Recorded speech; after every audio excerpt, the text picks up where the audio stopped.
When Crush confessed to another girl, everyone thought I would rush over and make a scene, but they don't know I'm wearing his roommate's hoodie and sitting on his roommate's bed. Zach was going to confess to that pretty transfer student. He had asked everyone to keep it a secret from me, but he didn't know that some gossips couldn't hold it in, and had already told me. Everyone knew I had a crush on Zach and dreamed of marrying him someday. This time, Zach seemed to have fallen head over heels for that girl. People thought I would throw a fit, cry and make a huge scene. Everyone loves to watch this kind of drama unfold between men and women. They were all waiting for me to lose it and rush over to cause chaos. But unfortunately, even after Zach successfully confessed, I still hadn't shown up. The crowd of onlookers, 3 layers deep, started to lose interest. Even Zach's face didn't show much joy. He put his arm around his new girlfriend and took out his phone. There were no calls or messages. Zach frowned slightly. Then he turned to the crowd and said, "I'm treating everyone tonight. You're all invited." The onlooking classmates all cheered. I had been standing behind some trees the whole time and only then walked out. Someone with sharp eyes spotted me and immediately shouted, "It's Lola. Lola's here." I knew it. How could Lola possibly stay away? Zach suddenly looked up. The moment he saw me, the corners of his lips curved up almost imperceptibly. I ignored all the people waiting to see some drama. I walked straight up to Zach. "Lola." Zach held his new girlfriend tighter. He looked at me and said flatly, "You can't force feelings. We've known each other for over 10 years. I don't want to say anything too harsh and hurt our old friendship. From now on, I'll still treat you like a sister. If you need anything, you can still come to me." Then he lowered his voice. "With so many people watching, don't make a scene. Go home." "Zach." I interrupted him and slowly took a step forward. He frowned again. "Lola, be good." I smiled and handed him the bracelet I had just taken off my wrist. "I came to return this to you." Seeing the bracelet, Zach's face suddenly darkened. "Lola, what game are you playing now? Take the bracelet back. I won't bother you anymore after this." Zach stared at me, his voice growing colder. "I don't care about this little bit of money. If you don't want it, just throw it away." As soon as he finished speaking, I turned and threw the bracelet into a nearby trash can. "You can throw away all the other things I gave you before too." With that, I left without looking at him again. By the time I reached the riverside, it was raining heavily. Standing in the rain with an umbrella, I thought about the dreams I had in the past few days. In the dream, because of Zach confessing to Olivia, I cried and made a scene. To force him to break up, I jumped into the river that night. But what was the result? I almost lost my life. Zach only stayed at the hospital for 5 minutes before leaving resolutely. The white family who had fostered me thought I was embarrassing them by attempting suicide. And because of Zach's attitude, they felt I was no longer of any use to them. They forced me to drop out of school and sent me back to my birth parents, who were involved in all kinds of vices. In the end, my life spiraled downward, and I died miserably in a foreign country. After I died, the person who collected my incomplete remains turned out to be the one I had always feared, and kept at a distance. And Zach, newlywed and in high spirits, never showed up. These days, the events in my dreams came true one by one. If it weren't for these dreams, I would have been frantically calling Zach by now. Then I would have threatened to kill myself and jumped into the river. I'm very grateful for this dream. It made me feel like I was reborn. I can change my predetermined tragic fate bit by bit. The third time I dialed that number, it was finally answered. I clutched the phone tightly, and held it gently to my ear. The name Simon Yates lingered on my tongue several times before I finally uttered it slowly. The heavy rain cut off all the noise in the world. Only Simon's voice, slightly lazy, sounded deeply. "Lola? Simon, it's raining heavily. I'm by the river and can't get back. Can you come pick me up?" The other end of the phone was silent for a few seconds. I nervously gripped the umbrella handle, my palm clammy with sweat. In the dream, when Simon was collecting my remains, he seemed to cry. His tears fell one by one on my decaying flesh and bones. Even in the dream, I could feel that burning sensation. Later, he carried a small bottle of my ashes with him for a lifetime, and he was lonely for a lifetime. I couldn't help but tear up and choked back a sob. "Why are you crying?" Simon's voice suddenly came through. It was still that indifferent tone, even with a hint of impatience. "I didn't say I wouldn't come."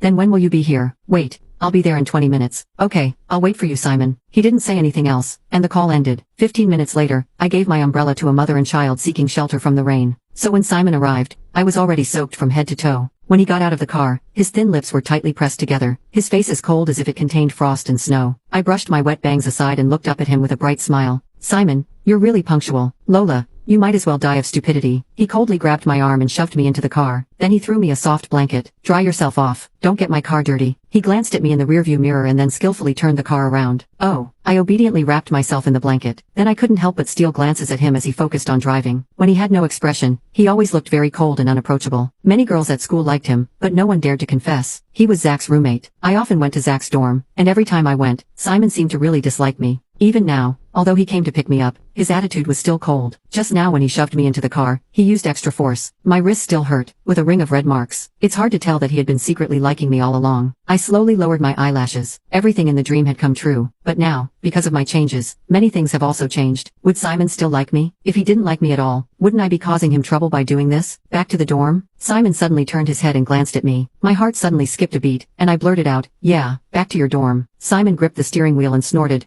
"Zach won't be back tonight." "I know." I gripped the edge of the blanket, twisting it tighter and tighter. I'm not looking for him. The car suddenly braked sharply and stopped by the roadside. Simon turned to look at me, the frost in his eyes so cold it made my heart tremble. Lola, don't treat me as part of your game with Zach. I'm not. He stared at me for a moment, then took out his phone. I'll call you a cab. You go back by yourself. Simon. I bit my lip hard and snatched his phone away. Lola. He looked at me, but there was no anger or disgust in his eyes. His eyes were just very deep, filled with countless emotions. I suddenly felt inexplicably sad. Simon, I don't want to go back to the dorm. They're all laughing at me. I'm also afraid to go home. Can you let me stay at your dorm for one night? I hid his phone behind my back, my voice getting smaller and smaller. Of course, if you really hate me so much and don't want to see me, then forget it. As soon as I finished speaking, tears also fell from my eyes at the right moment, one by one, quietly and soundlessly. Simon didn't say another word to me, but he started the car again. The car drove towards the direction of the school, and finally stopped at the foot of his dormitory building. I followed Simon into the dorm. He went to the closet and took out a clean hoodie and handed it to me. The bathroom is over there. He's tall, so the hoodie was very big on me. It reached almost to my knees, like a dress. After showering, I just put on the hoodie and came out bare-legged. Simon glanced at me, and then averted his gaze. I walked past Zach's bed and sat down on Simon's bed.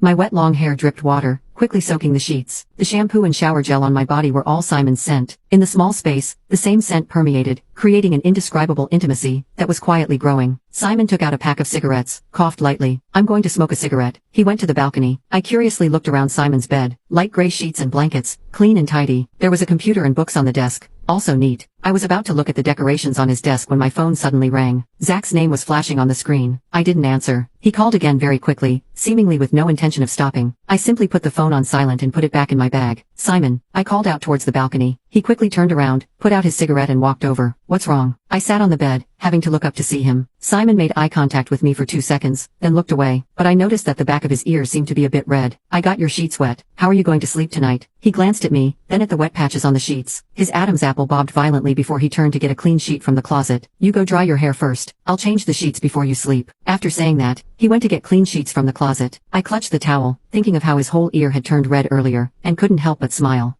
When I came out after drying my hair, Simon had already changed to new sheets. You go to sleep. What about you? He pulled out a chair, not even turning his head. I'll play some games. Oh. I sat down on his bed somewhat dejectedly. Simon put on his headphones and was about to put them on when his phone suddenly rang. He looked at the screen, then turned to look at me before answering. Zach, what's up? My heart suddenly tightened, and I instinctively held my breath. I'm in the dorm. You say someone saw Lola come to our dorm building?